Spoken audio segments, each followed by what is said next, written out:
अध्याय 55 भर्ती परीक्षा शुरू। समूह का नेतृत्व कर रहा आदमी एक अधेड़ उम्र का व्यक्ति था, जिसके बाल हल्के नीले रंग के थे और कंधे तक पहुंच रहे थे। उसने नीले रंग के शूरवीर जैसे कपड़े पहने हुए थे और फीनिक्स ऑर्डर गिल्ड के दरवाजे के सामने इकट्ठा हुई भीड़ का जायजा ले रहा था। मैं रायन हूं और मैं इस भर्ती परीक्षा का पर्यवेक्षक सुपरवाइजर हूंगा, उसने अपना परिचय दिया। उसकी आवाज़ जोरदार और स्पष्ट थी। दरवाजे कुछ ही सेकंड में खुल जाएंगे, लेकिन सिर्फ वही लोग अंदर आएंगे जिनका नाम लिया जाएगा। थोड़ी देर बाद रायन के पीछे से एक और आदमी बाहर आया। उसकी होलोवॉच के ऊपर एक सूची तैर रही थी। ऐसा लग रहा था कि वह अपनी पीठ पर एक भारी ढाल ले जा रहा था और उसे संभालने के लिए उसका शरीर भी बहुत बड़ा और मजबूत था। लुकास विस्कॉफ, उसने घोषणा की। कुछ ही पल बाद एक जवान आदमी, करीब 18 साल का, धीरे धीरे खुल रहे दरवाजे के सामने खड़ा हो गया। वह दरवाजे से अंदर गया और दूसरी तरफ एक आदमी एक कांच का गोला पकड़े हुए उसका इंतजार कर रहा था। दाढ़ी वाले लेकिन सिर पर बिना बालों वाले इस आदमी ने लुकास को देखा और निर्देश दिया, गोले को छुओ। दरवाजे के दूसरी तरफ से हर किसी की आंखें लुकास पर टिकी थीं जब वह आगे बढ़ा और गोले को छुआ। जैसे ही उसने स्पर्श किया, गोला एक तेज रोशनी के साथ चमकने लगा और उसकी सतह पर एक संख्या दिखाई दी, 15। गंजे आदमी ने अपना चश्मा ठीक किया और घोषणा की, लगन का स्तर 15, कम रैंक लगन। लुकास ने परिणाम देखकर आह भरी, हालांकि वह निराश नहीं था। तुम अभी के लिए एक तरफ हो सकते हो, रायन, पर्यवेक्षक ने लुकास को निर्देश दिया, उसे अपने पीछे खड़े होने का इशारा करते हुए। लुकास ने सिर हिलाया और एक तरफ चला गया। अरियन ने पूरी प्रक्रिया देखी, लेकिन उसके मन में कई सवाल थे। उसने सोचा कि क्या इस परीक्षा का परिणाम पूरे परिणाम को प्रभावित करेगा, और यह जानने के लिए उत्सुक था कि किसी भी तत्व के प्रति लगन को कैसे वर्गीकृत किया जा सकता है। अगला, रमनवास, भारी भरकम आदमी ने आवाज़ दी। एक और नौजवान दरवाजे से अंदर गया और गोले को छुआ। वह तेजी से चमका और गोले पर 37 की संख्या दिखाई दी। गंजे आदमी ने गोले पर एक नज़र डाली और घोषणा की, लगन का स्तर 37, औसत रैंक लगन। भीड़ ने प्रतिक्रिया दी। वे रमन की आग के प्रति लगन से साफ तौर पर हैरान थे। इस लड़के की आग के प्रति बहुत ज़्यादा लगन है। हर दिन औसत रैंक आग के प्रति लगन देखने को नहीं मिलती। तुम सही कह रहे हो, और औसत रैंक के भीतर भी उसका स्तर काफ़ी ज़्यादा है। मुझे लगता है कि वह डस्टफॉल ज़िले के किसी शीर्ष परिवार से है। इस लड़के को गिल्ड में भर्ती होने का बहुत ज़्यादा मौका मिलेगा। अरियन ने उन्हें बात करते हुए सुना और भी ज़्यादा भ्रमित हो गया। देखते हैं कि एक्स्ट्रानेट पर लगन के लिए कोई रैंकिंग है या नहीं, उसने सोचा। अपनी होलोवॉच पर टैप किया और एक्स्ट्रानेट पर लगन रैंकिंग खोजा। 1-10 बहुत कम, 11-20 कम, 21-30 मध्यम, 31-40 औसत, 41-50 ज़्यादा, 51-60 बहुत ज़्यादा, 61-70 चरम, पीक 71-80 संप्रभु, सॉवरेन 81-90 संत, सेंट 91-100 सर्वोच्च, सुप्रीम। मैं समझ गया, अरियन ने रैंकिंग और स्तरों को समझते हुए सोचा। मुझे लगता है कि मेरी लगन किस रैंक की होगी। हालांकि वह जानता था कि उसकी क्लास का आग तत्व से कोई संबंध नहीं था। आग से संबंधित उसकी स्किल्स लेवल 100 तक पहुंच गई थीं। वह ये नहीं बता सका कि उसकी लगन कम होगी या ज़्यादा। चलो अपनी बारी का इंतज़ार करते हैं, अरियन ने धैर्यपूर्वक दूसरों को देखते हुए सोचा, क्योंकि वे एक एक करके परीक्षा दे रहे थे। जवान पुरुष और महिलाएं परीक्षा देते रहे और उनके परिणाम घोषित होने के बाद रायन के पीछे खड़े हो गए। कुछ में ज़्यादा रैंक की लगन थी, जबकि कुछ में कम रैंक की लगन थी। हेमंत, अगला नाम पुकारा गया। वह वही है, अरियन ने सोचा, जैसे ही उसने हेमंत को दरवाजे तक जाते और गोले को छूते हुए देखा। जैसे ही हेमंत ने इसे छुआ, गोला तेज रोशनी के साथ चमकने लगा और ऊपर 42 की संख्या दिखाई दी। गंजे आदमी ने गोले की जांच की और घोषणा की, लगन का स्तर 42, ज़्यादा रैंक लेवल 42, ज़्यादा रैंक। अरियन ने सोचा, ये सोचते हुए कि क्या उसकी इन्फर्नल कोटिंग स्किल, जिसने हेमंत के हर हमले को रोक दिया था, ये दर्शाती है कि आग के प्रति उसकी लगन वास्तव में हेमंत से ज़्यादा हो सकती है। मुझे अब सच में जिज्ञासा हो रही है। अरियन ने और ज़्यादा देखने के लिए इंतज़ार किया। हेमंत के बाद कई और लोगों ने अपनी परीक्षा दी, लेकिन कोई भी लेवल 41-50 की ज़्यादा रैंक लगन से आगे नहीं निकल सका। अरियन ने अनुमान लगाया कि यह डस्टफॉल ज़िले के इनर रीजन में प्रतिभा की सीमा हो सकती है। कोमल, अगला नाम घोषित किया गया। अरियन ने गहरे बैंगनी बालों वाली एक महिला को देखा जो करीब 18 साल की थी। दरवाजे से अंदर आए और गोले को छुआ। वह तेजी से चमका और एक संख्या दिखाई दी, 55, लगन का स्तर 55, बहुत ज़्यादा रैंक। गंजे आदमी ने घोषणा की। जैसे ही यह घोषणा की गई, भीड़ में हैरानी की लहर दौड़ गई। अब तक बहुत ज़्यादा रैंक की लगन नहीं थी, और अचानक कहीं से भी कोई इतने ज़्यादा लगन के साथ बाकी सभी से आगे निकल गया। ये नौजवान महिला कौन है? आग के प्रति उसकी लगन के लिए उसका रैंक असाधारण रूप से ज़्यादा है। मुझे नहीं पता, लेकिन मुझे यकीन है कि वह अपनी प्रतिभा से भविष्य में मशहूर हो जाएगी। उसकी आग की लगन ही गिल्ड के लिए उसे भर्ती करने के लिए काफ़ी होनी चाहिए। भीड़ को लगा कि आग के प्रति इतनी ज़्यादा लगन के साथ कोमल को फीनिक्स ऑर्डर गिल्ड में आसानी से स्वीकार कर लिया जाएगा। इस बीच आर्यन ने सोचा, जब वह आग के प्रति इतनी ज़्यादा लगन वाली कोमल को देख रहा था। उसकी आग के प्रति इतनी ज़्यादा लगन है, लेकिन उसने जनरल के क्वार्टर में वापस टेस्ट के दौरान आग से संबंधित कोई भी स्किल का उपयोग नहीं किया। उसने सोचा, यह महसूस करते हुए कि वह अपनी ताक छिपा रही थी। कोमल के बाद और लोगों ने अपनी लगन का परीक्षण किया। आखिरकार आर्यन का नाम पुकारा गया। आर्यन मॉर्गन। आर्यन आगे बढ़ा और गोले को छुआ। वह तेज सफ़ेद रोशनी के साथ चमकने लगा और गोले पर एक संख्या दिखाई दी, 4। आर्यन ने उस संख्या को खाली आंखों से देखा, ये सोचते हुए कि क्या वह सपना देख रहा था। यह इतना कम कैसे हो सकता है, उसने मन ही मन सोचा। वह हैरान था। उसी समय गंजे आदमी ने गोले की जांच की और संख्या देखकर पीछे हट गया। ये कैसे हो सकता है, उसने बड़बड़ाया, अपना चश्मा ठीक किया और फिर से जांच की, सिर्फ गोले पर 4 की संख्या देखने के लिए। उसने एक अजीब भाव से आर्यन को देखा और घोषणा की, लगन का स्तर 4, बहुत कम रैंक। घोषणा के बाद एक अजीब चुप्पी छा गई। इससे पहले कि भीड़ में हंगामा मच गया।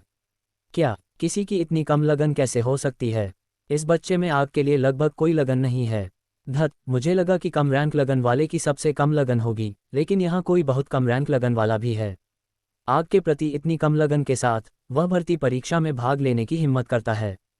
उसकी ताक देखो, वह सिर्फ लेवल 6 पर है और आग के प्रति लगभग कोई लगन नहीं होने के बावजूद वह फिर भी भर्ती परीक्षा देने आया है। क्या ये बच्चा मजाक है? उसकी कम लगन की आलोचना करने के बाद भीड़ ने आर्यन की ताकत पर भी ध्यान दिया और वे चकित रह गए। वे समझ नहीं पा रहे थे कि इतनी कम ताकत वाला कोई व्यक्ति प्रतिष्ठित फीनिक्स ऑर्डर गिल्ड की भर्ती में कैसे भाग ले सकता है। अध्याय 56, आप अयोग्य घोषित किए जाते हैं। आर्यन ने उनकी बातें सुनी और तिरछी मुस्कान के साथ हल्के से सिर हिलाया। उसे भी उम्मीद नहीं थी कि आग के प्रति उसकी लगन इतनी कम होगी। मुझे लगता है कि उच्च स्किल स्तर का मतलब युद्ध शक्ति के अलावा ज़्यादा कुछ नहीं है, उसने उदासी से सोचा जैसे ही वह परीक्षा देने के बाद जहां बाकी सब खड़े थे उस ओर चलने लगा। लेकिन वह अभी ज़्यादा दूर नहीं गया था कि किसी ने उसका रास्ता रोक दिया। वह रायन था, जो भर्ती परीक्षा का पर्यवेक्षक था। तुम अयोग्य घोषित किए जाते हो, रायन ने सीधे कहा। क्या? आर्यन जम गया। उसे यकीन नहीं हो रहा था कि उसने अभी अभी क्या सुना है। नहीं, मुझे कुछ करना होगा, आर्यन ने सोचा और रायन को देखते हुए फ्लेम क्रिएशन स्किल का उपयोग किया। तुरंत उसके हाथों से लपटें निकल पड़ीं। उनकी तीव्रता इतनी ज़्यादा थी कि लोगों को पसीना आने लगा। रायन की आंखें सदमे से चौड़ी हो गईं क्योंकि उसने आर्यन के हाथों में जल रही लपटों के तापमान और ताकत को महसूस किया। लेवल 10 पर एक फ्लेम एलिमेंटल स्किल, या क्या ये लेवल 20 है? उसने सदमे में कहा। उसे यकीन नहीं हो रहा था कि एक 15 साल के बच्चे में इतनी उच्च स्तरीय स्किल हो सकती है, खासकर इसे हाल ही में सीखने के बाद। जब उन्होंने रायन को सुना तो भीड़ में बाकी सब हैरान रह गए। उनके मुंह अविश्वास से खुले रह गए। वे समझ गए थे कि किसी स्किल पर इतनी उच्च स्तर की महारत हासिल करने के लिए किसी के पास एक बहुत ही उच्च रैंक क्लास होनी चाहिए और इसके अलावा जिस तत्व का वे अभ्यास कर रहे थे उसके लिए बहुत ही उच्च लगन होनी चाहिए। फिर भी स्किल के स्तर में बहुत कम दर से बढ़ोतरी होगी जब तक कि किसी के पास विशेष सुविधाएं न हो, फिर भी विकास औसत व्यक्ति की तुलना में तेज होगा। आर्यन भीड़ और रायन की हैरान भरी प्रतिक्रियाओं पर शर्मिंदगी से मुस्कुराया और कहा, असल में स्किल सिर्फ लेवल 5 पर है, लेकिन क्योंकि मेरी क्लास फ्लेम उन्मुक्त फ्लेम ओरिएंटेड है, यह मेरी आग से संबंधित स्किल्स की तीव्रता को बढ़ाती है, जिससे उनकी समग्र ताकत बढ़ जाती है। मैं समझा, रायन ने समझदारी से कहा और एक निश्चित दिशा की ओर मुड़ा। आर्यन ने यह देखकर माथे पर शिकन डाली और उस दिशा में भी देखा, लेकिन उसे कोई नहीं दिखा। बस उसे यह परीक्षा पास करने दो, हम दूसरी परीक्षा में जानेंगे कि उसने झूठ बोला या नहीं। आर्यन के पीछे से एक आवाज़ आई, जिससे वह तुरंत मुड़ गया। तभी आर्यन ने वक्ता को देखा, एक अधेड़ उम्र का आदमी जिसके लाल बाल पीछे की ओर कंघी किए हुए थे। उसके आधे चेहरे पर जलने के निशान थे और उसके चेहरे पर हमेशा एक गंभीर भाव रहता था। जैसा आप कहते हैं मास्टर, रायन ने सम्मानपूर्वक कहा और फिर आर्यन की ओर मुड़ा। जाओ और दूसरों के साथ खड़े हो जाओ। आर्यन ने सिर हिलाया और सफल उम्मीदवारों के समूह की ओर चला गया, लेकिन उसने देखा कि वे उसे अजीब नज़रों से देख रहे थे। मुझे कम आंको और कम आंको, आर्यन ने मन ही मन में ताना मारा, क्योंकि वह चुपचाप समूह के साथ खड़ा था। फिर उसने अचानक देखा कि जिस आदमी के चेहरे पर निशान था, जो उनके सामने खड़ा था, वह कहीं नहीं दिख रहा था। उसके छोटे से प्रदर्शन के बाद परीक्षा 1 और घंटे तक जारी रही, इससे पहले कि वह आखिरकार खत्म हो गई। हालांकि कोमल के अलावा किसी ने भी लगन में उच्च रैंक को पार नहीं किया, लगभग सभी ने पहली परीक्षा पास कर ली थी। ठीक है, पहली परीक्षा खत्म हो गई है। दूसरी परीक्षा के लिए मेरे पीछे आओ, रायन ने जोर से कहा और एक निश्चित दिशा की ओर बढ़ गया। जिन युवा पुरुषों और महिलाओं ने पहली परीक्षा पास की थी, वे चुपचाप उसके पीछे पीछे चले गए, गंजे आदमी और भारी भरकम आदमी की चौकस नजरों के नीचे। उन्हें एक बड़े रंगभूमि कोलिजियम जैसी जगह पर ले जाया गया। अंदर जाने पर उन्होंने देखा कि रंगभूमि एक स्टेडियम जैसी थी, जिसके चारों ओर सैकड़ों लोग बैठे हुए थे। केंद्र में लड़ाई के लिए एक बड़ा खाली क्षेत्र था। ये वह जगह है जहां तुम्हारी दूसरी परीक्षा होगी, रायन ने सभी को देखते हुए कहा। हालांकि मुझे तुम्हें चेतावनी देनी होगी कि अंदर तुम्हारी मौत हो सकती है। जवान पुरुषों और महिलाओं ने गहरी सांस ली और सिर हिलाया। उन्हें पहले ही इसकी उम्मीद थी, लेकिन फिर भी उन्होंने भाग लेने की हिम्मत की क्योंकि वे सिर्फ फीनिक्स ऑर्डर गिल्ड में प्रवेश करने के लिए जोखिम लेने को तैयार थे। किसी को भी पीछे हटते हुए न देखकर रायन ने आगे कहा, नियम सरल हैं। एक बार जब तुम अखाड़े में प्रवेश करोगे तो लेवल 10 के 100 राक्षस पैदा होंगे। तुम्हारा काम है जितने हो सके उतने राक्षसों को मारना। सभी ने समझ में सिर हिलाया, उनके चेहरे गंभीर थे। वे समझ गए कि यह परीक्षा का सबसे जरूरी हिस्सा था। अगर उन्होंने यहाँ अच्छा प्रदर्शन नहीं किया तो वे असफल हो जाएंगे और गिल्ड में शामिल होने का मौका खो देंगे। यहाँ किसी ने भी राक्षसों की सबसे ज्यादा संख्या कितनी मारी है? तभी किसी ने एक साहसी सवाल पूछा। सभी ने अपना सिर घुमाया और देखा कि वह कोई और नहीं बल्कि लेवल 6 की ताकत और सबसे कम आग लगन वाला चांदी के बालों वाला बच्चा था। इस बेवकूफ़ को देखो जो सवाल पूछ रहा है, जैसे कि वह उस रिकॉर्ड को तोड़ना चाहता हो। मुझे लगता है कि इतनी कम ताकत के साथ वह परीक्षा में भाग लेने की जहमत क्यों उठाता है। हो सकता है उसने सोचा हो कि अगर वह भाग्यशाली रहा तो उसे यहाँ एक मौका मिलेगा। युवा शिकारियों ने उसके सवाल पर अरियन का मजाक उड़ाया और ताना मारा।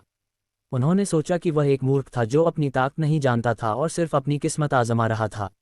हालांकि अरियन ने किसी पर ध्यान नहीं दिया और सिर्फ जवाब के लिए रायन को घूरता रहा। रायन ने अरियन की नज़रों को देखकर आह भरी और कहा, यह बहुत पहले की बात है, करीब 3 साल पहले, मुझे लगता है। आर्य वॉइडवॉकर नामक एक प्रतिभाशाली थी जिसने बाहर जाने से पहले कुल 91 राक्षसों को मारा था। जब अरियन ने यह सुना तो उसकी आंखें चौड़ी हो गईं। वह हैरान और चकित था। उसने उम्मीद नहीं की थी कि उसकी बहन ने इस परीक्षा में सबसे ज्यादा मारे गए राक्षसों का रिकॉर्ड रखा था। बाकी सब भी 91 की संख्या से हैरान थे। यह एक कम संख्या नहीं थी, और यह सुनकर कि उनसे पहले किसी ने उस संख्या तक पहुंचा था, इसका मतलब था कि उसकी ताकत जबरदस्त रूप से शक्तिशाली रही होगी। क्या हैरान हो गए? रायन ने अरियन और बाकी सभी के चकित भावों को देखकर हंसा। वह मुस्कुराया और आगे कहा, पास होने की संख्या 20 है। अगर तुम 20 या उससे ज्यादा राक्षसों को मारते हो तो तुम परीक्षा पास कर लोगे। लेकिन अगर तुम 50 या उससे ज्यादा राक्षसों को मारने में कामयाब रहते हो तो तुम फीनिक्स ऑर्डर गिल्ड में प्रवेश करने की गारंटी दी जाएगी। रायन की बातों पर सबकी सांसें तेज हो गईं। हालांकि उन्होंने 20 राक्षसों को मारने की जरूरत के बारे में सुना था, उनका ध्यान उसके बाद की बात पर था। 50 या उससे ज्यादा राक्षसों को मारने से गिल्ड में उनकी जगह की गारंटी दी जाएगी, जिसने उन्हें उत्साहित कर दिया। उनके उत्साहित चेहरों को देखकर रायन ने गंभीरता से कहा, 50 राक्षसों को मारना आकर्षक है, लेकिन मेरा यकीन करो, जब तुम खुद को अपनी सीमाओं तक धकेल रहे हो, दर्जनों राक्षसों से घिरे हो जो तुम पर झपट रहे हैं, तो तुम अपनी जान को जोखिम में डाल रहे हो। तुम जीवन और मृत्यु के किनारे पर नाच रहे हो। एक गलती और तुम राक्षसों द्वारा निगल लिए जाओगे। सबने डर के मारे थूक निगला। वे जोखिम जानते थे, लेकिन बहुत कम लोग सिर्फ 20 राक्षसों को मारकर संतुष्ट होंगे, ये जानते हुए कि हालांकि उन्होंने दूसरी परीक्षा पास कर ली थी, उन्होंने भर्ती परीक्षा में सच में पास नहीं किया था। वे जानते थे कि जब अंतिम परिणाम सामने आएंगे तो उनमें से कई को बाहर कर दिया जाएगा। उनकी यात्रा शुरू होने से पहले ही खत्म हो जाएगी। ऐसे ही लोगों की किस्मत होती थी जो असफल हो जाते थे, और इस बात की संभावना थी कि यहाँ इकट्ठा हुए लगभग आधे युवा शिकारियों की ऐसी ही किस्मत होगी। अध्याय 57, क्रूर। ठीक है, परीक्षा के नियम सरल हैं, रायन ने जोर से कहा। एक बार जब तुम्हारा नाम पुकारा जाएगा तो तुम्हें अखाड़े में टेलीपोर्ट कर दिया जाएगा। तुम्हारे पास तैयारी के लिए 1 मिनट होगा, जिसके बाद अखाड़े में कुल 100 लेवल 10 के राक्षस दिखाई देंगे। इसके अलावा तुम अपनी मन शक्ति माना को फिर से भरने के लिए कोर का उपयोग नहीं कर सकते। उसने सीधे उनकी तरफ देखा और आगे कहा, तुम्हारा काम है जितने हो सके उतने राक्षसों को मारना, और जब तुम काम पूरा कर लो तो सिर्फ आउट शब्द बोलो। तुम्हें फिर अखाड़े से बाहर टेलीपोर्ट कर दिया जाएगा। गंजे सिर वाले आदमी ने एक बार फिर अपनी होलोवॉच से सूची निकाली और एक एक करके नाम पुकारना शुरू कर दिया। कोमल, उसने युवा शिकारियों की ओर देखते हुए कहा, नाम लगन के स्तर के क्रम में पुकारे जाएंगे। उसी समय कोमल उन सब के बीच से गायब हो गई और एक सफ़ेद रोशनी के साथ अखाड़े में दिखाई दी। उसके सिर के ऊपर एक काउंटर दिखाई दिया जो 1 मिनट तक उल्टी गिनती कर रहा था। क्या तुम यहाँ भी अपनी ताक छिपाओगी? आर्यन ने अखाड़े में बैंगनी बालों वाली लड़की को देखते हुए सोचा। 1 मिनट जल्दी से बीत गया और हर किसी ने अपनी सांस रोक ली। झप से झप से झप से अखाड़े में एक एक करके राक्षस दिखाई देने लगे, और वे सिर्फ एक प्रकार के राक्षस नहीं थे, वे अलग अलग किस्मों में आए। कोई भी एक जैसा नहीं था, जिससे हर कोई अलग दिखता था। कोमल तुरंत हरकत में आ गई। उसने अपने हाथों में 2 चांद जैसी डिस्क पकड़ी हुई थी और जैसे ही वे उसके सामने पैदा हुए उन्हें राक्षसों पर फेंक दिया। चक चक चक उसकी 2 डिस्क एक एक करके राक्षसों से होकर गुजरी, उन्हें टुकड़ों में काट दिया। दोनों डिस्क ने कुल 9 राक्षसों को काट दिया, इससे पहले कि उनकी ऊर्जा खत्म हो गई और वे गायब हो गए। उसने राक्षसों के पहली बार पैदा होने के पल का उपयोग उन पर हमला करने के लिए किया। यह एकमात्र समय था जब वे सबसे कमजोर थे। आर्यन ने स्थिति का आकलन किया और निरीक्षण करना जारी रखा। जब 9 राक्षसों का वध हो गया तो बाकी राक्षस सतर्क हो गए और कोमल की ओर झपट पड़े। यह देखकर कोमल ने अपने हाथों को एक साथ मिलाया, जिससे वे बैंगनी लपटों से जलने लगे। उसने जल्दी से अपनी हथेलियों को अलग किया, जिससे उसके हाथों के बीच 10 चांद जैसी डिस्क सामने आई जो बैंगनी लपटों से जल रही थीं। जैसे ही राक्षस उस तक पहुंचने वाले थे, उसने अपनी बाहें चौड़ी कर लीं और 10 डिस्क सभी दिशाओं में बिखर गईं। राक्षसों का झुंड हर दिशा से उस पर हमला करने लगा, पंजे, दांत और डरावनी दहाड़ों की एक भीड़। लेकिन इससे पहले कि वे पास आ पाते, 10 बैंगनी लपटों से ढकी हुई डिस्क हरकत में आईं, मौत के तूफान की तरह तबाही मचाते हुए। पहली डिस्क एक छलांग लगाते हुए भेड़िए जैसे जानवर से टकराए, उसके सीने को फाड़ते हुए। घाव से बैंगनी लपटें निकलीं, जानवर को भस्म करते हुए वह एक मरती हुई चीख के साथ गिर गया। एक और डिस्क ऊपर की ओर गई, एक ऊंचे ट्रोल की गर्दन को एक साफ स्लाइस में काट दिया। उसका सिर जमीन पर एक भारी धड़ाम के साथ गिरा और लपटों ने तेजी से बेजान शरीर को घेर लिया। 2 और डिस्क एकदम तालमेल में चलीं, सांपों की तरह अराजकता के बीच से बुनाई करते हुए।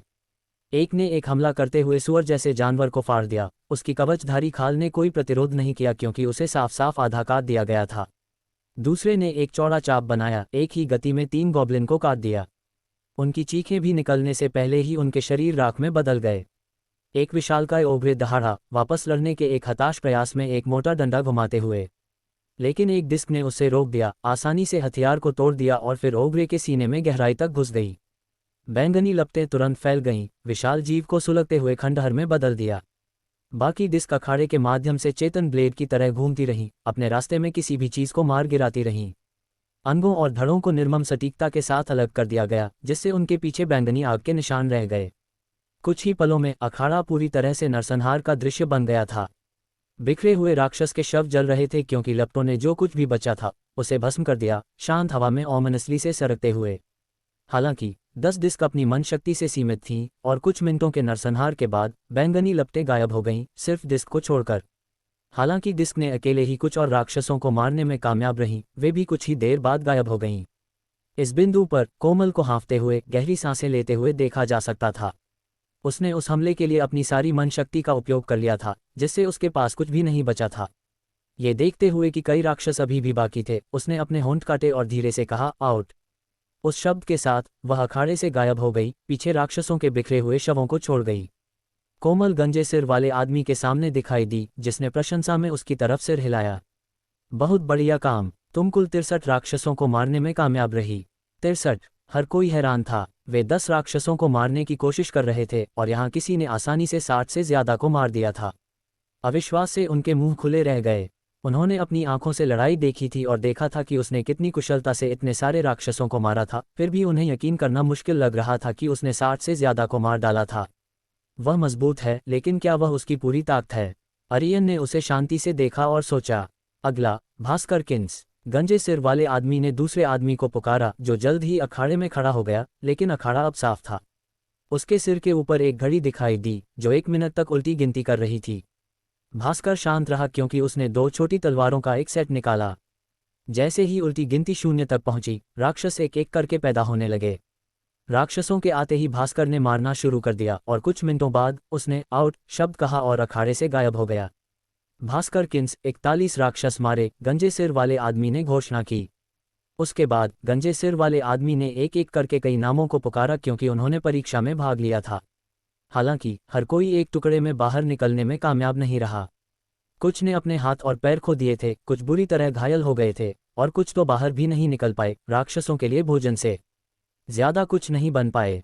इसे देखना क्रूर था, लेकिन ये युवा शिकारियों के लिए एक सबक भी था। कभी भी एक कालकोठरी डंजन में खुद को ज्यादा मत समझो, या तुम यकीनन मर जाओगे और शायद अपनी पूरी टीम को भी अपने साथ ले जाओगे। जब उसने उन्हें मरते हुए देखा तो आर्यन ने आह भरी, लेकिन वह समझ गया। अगर उसने एक एसएसएस रैंक क्लास को नहीं जगाया होता तो वह उनकी जगह पर होता, जितने हो सके उतने राक्षसों को मारने के लिए अंत तक लड़ता। कभी कभी किसी की परिस्थितियां बहुत ज्यादा मायने रखती हैं, आर्यन ने सोचा। उसके दिल में थोड़ा भारीपन महसूस हुआ। उसने सोचा कि क्या उनमें से कुछ जो अभी अभी मर गए थे, उनकी परिस्थितियां उसकी तरह ही थीं, जहां उनके पास फीनिक्स ऑर्डर गिल्ड में शामिल होने के अलावा कोई विकल्प नहीं था, चाहे कुछ भी हो। उसने आह भरी, इन उदास विचारों से अपना सिर हिलाया और अखाड़े पर ध्यान केंद्रित किया। एक एक करके युवा शिकारियों को लड़ने और वापस आने के लिए अखाड़े में टेलीपोर्ट किया गया। कुछ सुरक्षित वापस आए जबकि कुछ घायल थे, लेकिन कुछ के राक्षसों द्वारा क्रूरता से खाए जाने के बाद कोई नहीं मरा। उन्होंने अपने सबक सीखे और सतर्क हो गए। समय धीरे धीरे बीता, क्योंकि सभी युवा शिकारियों ने परीक्षा दी, सिर्फ एक को छोड़कर। गंजे सिर वाले आदमी ने आर्यन को दया के साथ देखा और कहा, अब तुम्हारी बारी है। रुको रुको, मुझे अभी टेलीपोर्ट मत करो, आर्यन चिल्लाया, ठीक तभी जब गंजे सिर वाला आदमी उसकी ओर मुड़ा था। बाकी युवा शिकारी जो उन्होंने अनुभव किया था, उसके बाद उसे ताना मारने या उसका मजाक उड़ाने के मूड में नहीं थे, लेकिन वे फिर भी आर्यन के खुद को मूर्ख बनाने पर थोड़ा मुस्कुराए।